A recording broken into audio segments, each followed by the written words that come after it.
dan seluruh sahabat pembicara yang hadir serta para hadirin di tempat yang mulia ini, Mu'alaf Center atau HIP yang saya muliakan. Saya akan berbicara tentang nasabah alawi yang saya telah sebutkan sebagai nasab yang mardudun batilun ghairu sahihin munqati'un. Nasab yang batal, nasab yang tidak sahih, nasab yang munqati'. Berlandaskan apa saya menyatakan bahwa nasab alawi adalah nasab yang batil, nasab yang mardud, nasab yang tidak sahih, nasab yang munqati'. Paling tidak tadi saya telah coret-coret ada 15 poin yang akan saya sampaikan terkait dengan batalnya nasabah alawi pada kesempatan yang berbahagia ini. Pertama, nasabah alawi terputus karena Ubaidillah tidak terbukti sebagai anak Ahmad berdasar kitab-kitab yang sejaman. Tidak ada kitab-kitab yang sejaman yang menyatakan bahwa Ubaidillah ini adalah sebagai anak daripada Ahmad bin Isa. Ahmad bin Isa wafat pada 345 Hijriah. Kitab-kitab nasab yang banyak ditulis ketika itu abad ke-4, ke-5, ke-6, ke-7, ke-8, dan ke-9 tidak mencatat nama Ubaidillah merupakan anak daripada Ahmad. Ahmad bin Isa tidak terbukti hijrah ke Yaman berdasarkan kitab-kitab abad ke-5 sampai abad ke-9. Di dalam kitab-kitab nasab yang telah ada mulai abad ke-5 juga kitab-kitab tarikh, kitab-kitab sejarah yang ada dari mulai abad ke-5 sampai abad ke-9 tidaklah menceritakan, tidaklah mereportase adanya hijrahnya Ubaidillah atau ayahnya Ahmad bin Isa ke Yaman. Bagaimana orang yang tidak hijrah ke Yaman kemudian bisa mempunyai keturunan di Yaman? Yang ketiga, nasabah alawi terputus karena Ubaidillah tidak terbukti sebagai anak Ahmad berdasar kitab-kitab sejaman. Oh ini enggak, salah ketik ini. Makam Ahmad bin Isa yang ada di Hadramaut baru ditemukan di abad ke-9. Jadi makam Ahmad bin Isa yang hari ini sangat populer berada di Hadramaut Yaman, itu di dalam kitab tarikh saya temukan bahwa makam itu ditemukan pada abad ke-9 Hijriah. Artinya ketika wafat 345 Hijriah sampai abad ke-9 Hijriah itu telah berjalan 550 tahun, makam itu dulunya tidak pernah dikenal orang. Ketika nasabah alawi dikonstruksikan pada abad ke-9, bersamaan dengan itu pula lah makam-makam yang berkait dengan nasab itu kemudian perlu untuk dibangun untuk menjadi kekuatan klaim bahwa klaimnya nasab itu ada nama-nama tertentu sampai tersambungnya nasab mereka dengan Ahmad bin Isa. Maka kekosongan nama-nama yang juga di dalamnya ada kekosongan makam-makam ini perlulah dibangun makam-makamnya itu sebagai bukti saksi buat masa-masa yang akan datang. Makam-makam palsu yang hari ini dibangun oleh seseorang yang diurut sebagai leluhur-leluhurnya adalah merupakan kejadian ulang daripada kejadian-kejadian masa lalu dan leluhur dia yang juga sama melakukan hal yang serupa, yaitu membangun makam baru yang sebelumnya tidak ada untuk diyakini oleh orang lain bahwa itu adalah makam leluhurnya. Bagaimana pengurutan nasabnya ini sampai Ahmad bin Isa ada dibuktikan dengan makam yang kemudian dibangun, diberikan tanggal, diberikan titi mangsa sesuai dengan titi mangsa orang-orang yang diklaim ada pada abad itu, padahal orang-orang itu pun tidak ada, sebagaimana makam itu pun dulunya tidak ada. Kemudian batu nisan Muhammad Sahih Mirbat yang ada di Mirbat telah terbukti dibuat pada abad ke-9 atau 10 Hijriah.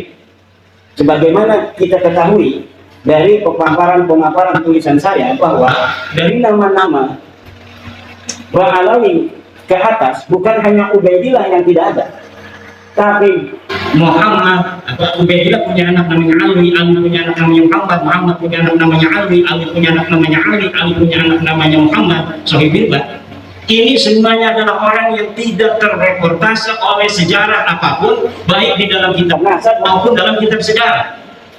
Bagaimana orang yang tidak dicatat dalam kitab nasab kemudian pada abad 9 dibangun namanya, dicantumkan dalam kitab nasab yang hanya ditulis oleh keluarga mereka, dan kemudian dibangun kesejarahannya pada kitab-kitab sejarah yang juga ditulis oleh mereka.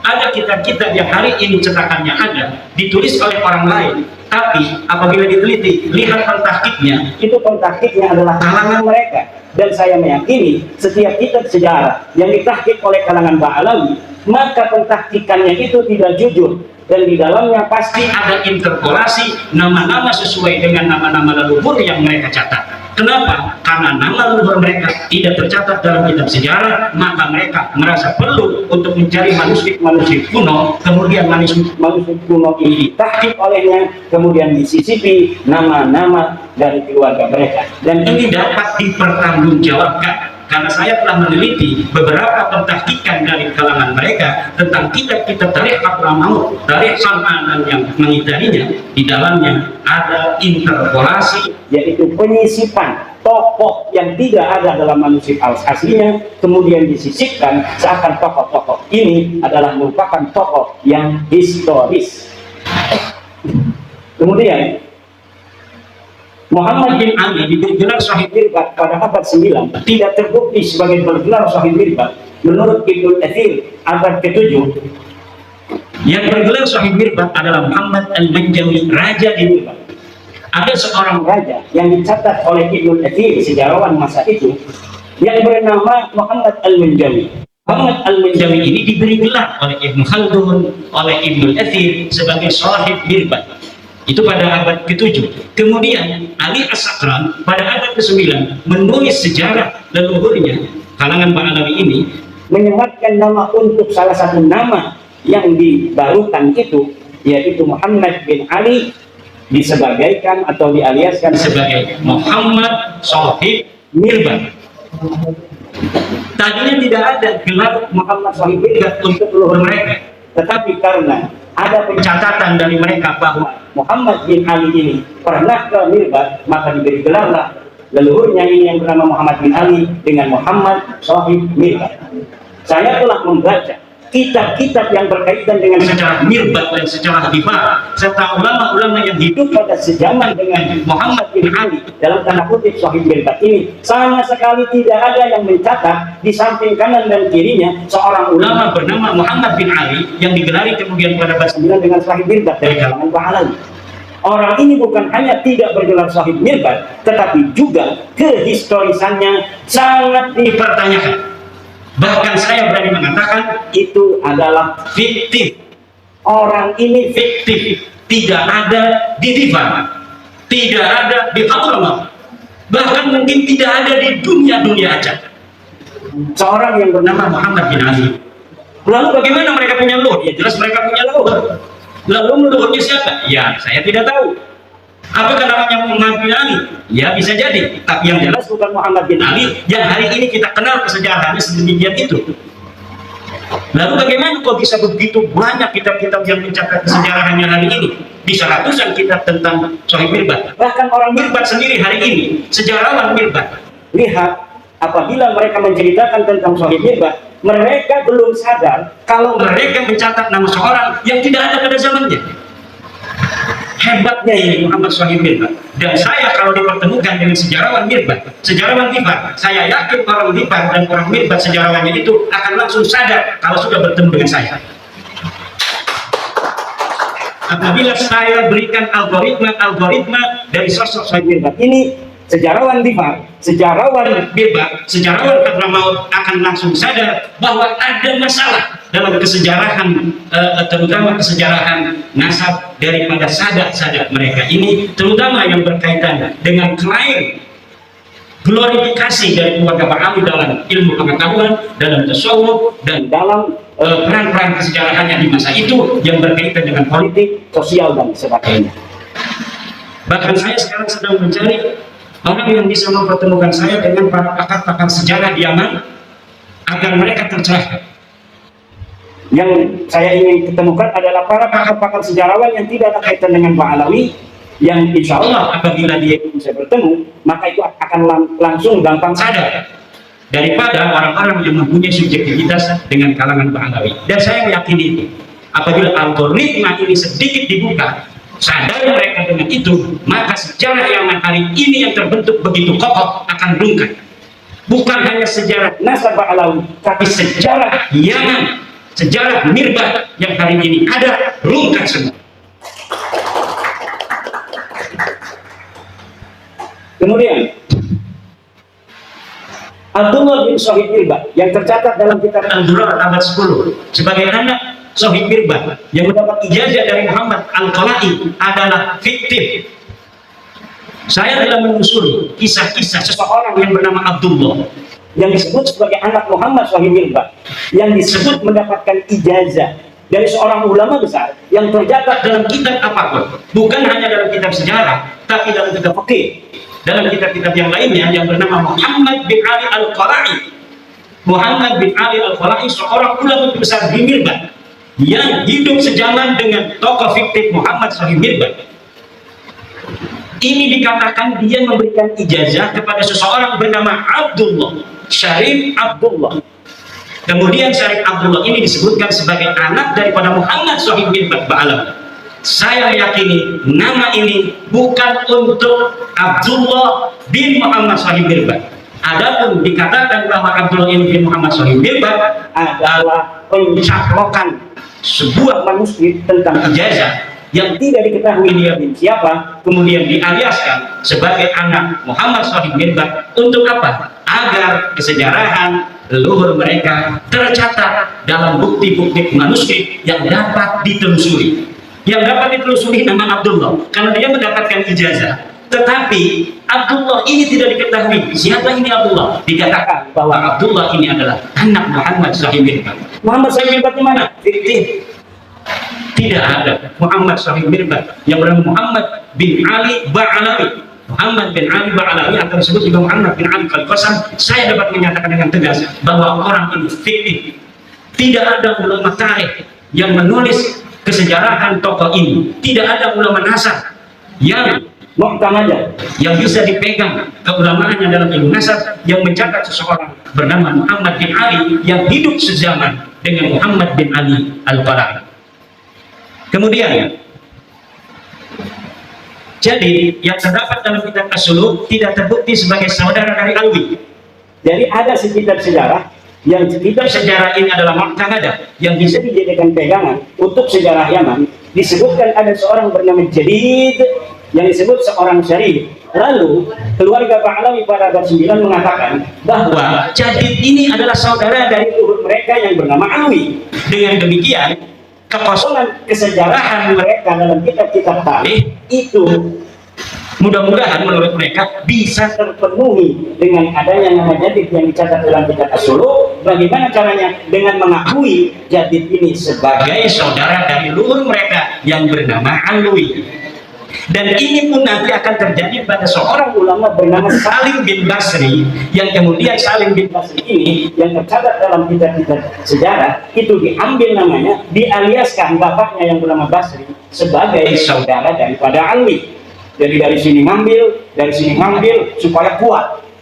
Ternyata yang diambil ini polanya sama. Setelah diambil namanya sebagai bagian dari keluarga mereka, lihat hari ini dalam kitab Syamsul Dhahirah, orang-orang yang tercatat dalam sejarah ini diingkirkan, dikatakan bahwa mereka tidak mempunyai keturunan.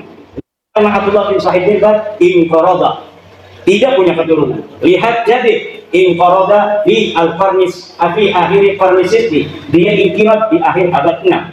Kemudian lihat Salim bin Basri, demikian pula dikatakan bahwa keturunannya inqirat pada akhir abad ke-6. Semua orang-orang yang ada di dalam buku-buku tarikh, dalam buku-buku sejarah yang diambil nilai-nilai sejarahnya, kemudian sosok keturunannya dikatakan tidak ada.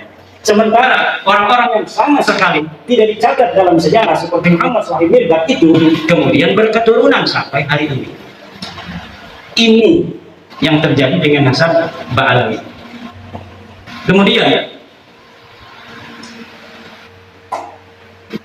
kitab Tarikh Sambal, ada sebuah kitab namanya kitab Tarikh Sambal pada abad ke-10. Ini mencatat nama Faqih Muqaddam. Menurut peneliti sejarah dan geografi Hadramaut yang bernama Profesor Hussein Saleh bin Isa bin Umar bin Salman, kitab itu menurut beliau adalah kitab jiplakan dari kitab Ibnu Hisan. Nah, kitab yang ada di abad-abad sebelumnya diambil kemudian dijiplak, tidak di atas namakan Ibnu Hisan, tapi di atas namakan orang yang berada di abad 10 yang bernama Syekh Sambal Ba'alawi, tetapi kemudian isinya ditambah. Jadi ini ada pola baru.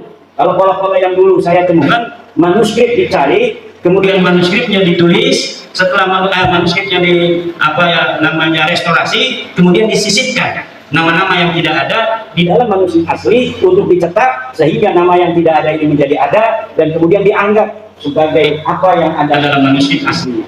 Nah, tetapi yang baru ini yaitu kitab Tarikh Sambal, manuskrip Ibnu Hisan, Tarikh Ibnu Hisan ditemukan, tapi tidak ditahqiq, malah kemudian diambil beberapa lembar, kemudian disusun sedemikian rupa seakan-akan ini adalah karyanya, dimasukkan nama-nama Ba'alawi, kemudian diberikan nama atau pengarang Syekh Sambal. Jangankan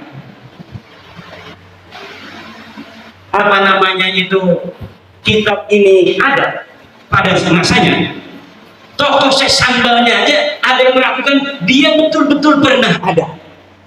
Jadi yang disebut Syekh Sambal dari keturunan Ahmad bin Isa ini, para tokoh sejarawan di Yaman itu ada yang tidak percaya kalau Syekh Sambal ini pernah ada pada abad 10.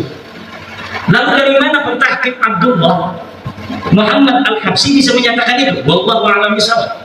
Yang bertanggung jawab adalah Abdullah Muhammad Al-Habsyi. Dia menyatakan dia menemukan manuskrip atas nama Syekh Sambal.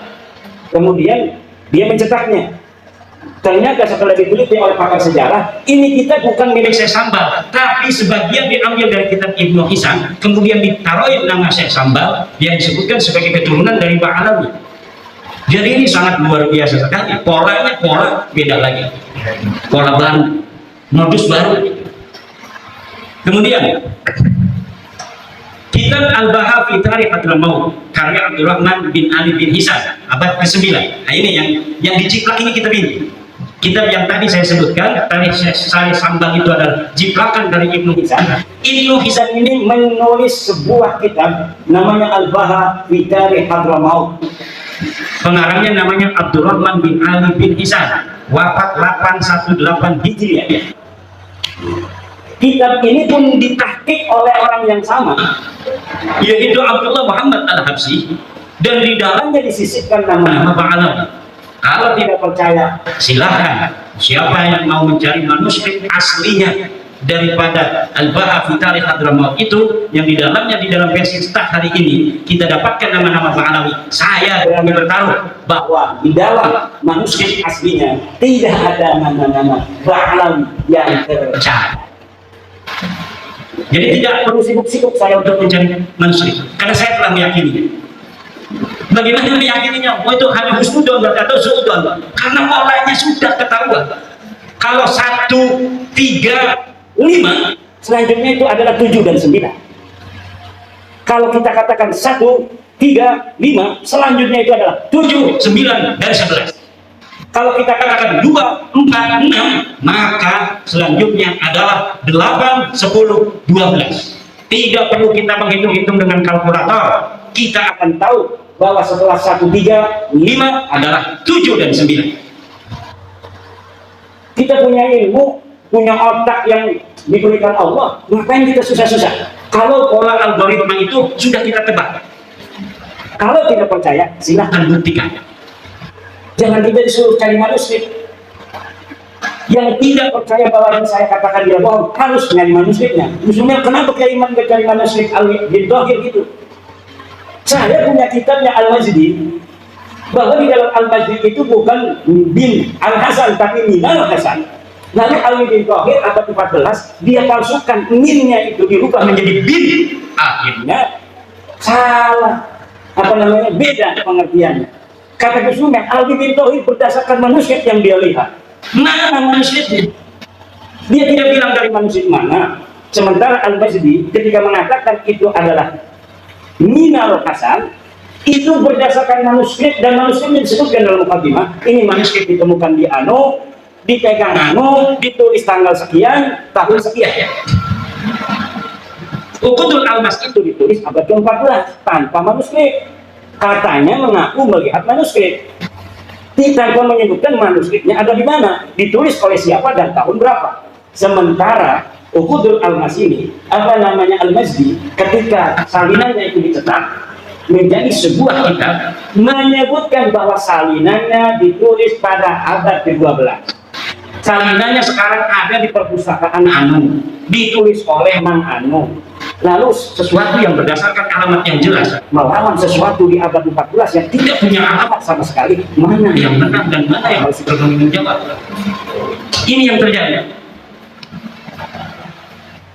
Kemudian kitab Al-Imam Al-Muhajir, ada sebuah kitab namanya Al-Imam Al-Muhajir, ditulis oleh Muhammad Yasyar, ini ada di Indonesia, dan Abdullah bin Noh, ini seorang ulama di Bogor, ditulis tanpa referensi sejarah. Kitab ini menerangkan tentang tokoh yang bernama Al-Imam Ahmad Al-Muhajir. Semuanya lengkap. Ini binnya Anu, belajarnya di Anu, pergi ke Anu dan sebagainya. Tetapi tanpa referensi kitab pada masanya, bahkan sampai abad ke-9 tidak bisa disebutkan satu pun kitab apa yang menjadi referensinya. Lalu referensinya apa berapa? Ya referensi unggulan Ba'alawi, yaitu Al-Burqatul Musyiqah dan Al-Jauharus Syafah. Hanya itu saja mentoknya. Dengan satu lagi kitab Al-Quran di abad ke-10. Kitab Al-Quran, nah ini yang tadi saya sebutkan, Ba'alawi abad 10, yang menjadi salah satu buku referensi utama nasab Ba'alawi, hanya mempunyai referensi dari abad ke-9, yaitu kitab Al-Burqah dan kitab Al-Jauharus Syafah. Jadi abad 10 sudah nambah tuh. Tadinya abad 9 hanya ada Al-Burqah dan Al-Jauharus Syafah. Abad 10 nambah satu namanya Al-Quran. Nanti ada lagi kitab karangan Abu Bakar Al-Idrus, ada 4. Nanti tunggu lagi. Nanti abad 11 makin banyak. Abad 12 makin banyak. Sehari ini ratusan kitab menyatakan nasab Ba'alawi dan sejarahnya. Tetapi semuanya akan mentok dan habis pada abad ke-9. Referensinya tidak akan bisa ngancong ke abad ke-8, abad ke-7, abad ke-6, abad ke-5, dan abad ke-4. Karena memang semuanya is nothing. Orang ini tidak pernah ada.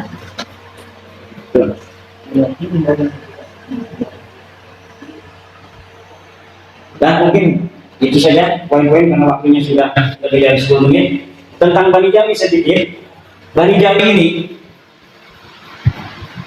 adalah Bani Melayu. Orang-orang Melayu hari ini adalah Bani Jawi. Bani Jawi ini, jangan kita mencari Bani Jawi ini asalnya dari mana. Bahkan Bani Jawi ini ternyata adalah orang-orang yang telah terdeteksi 4.000 tahun sebelum Masehi. Kesejarahannya itu bisa dideteksi di Yordania. Di Yordania ada sebuah kampung Jawa 4.000 tahun sebelum Masehi. Kemudian di Mesir itu ditemukan kapur barus. Ketika Fir'aun itu berapa tahun?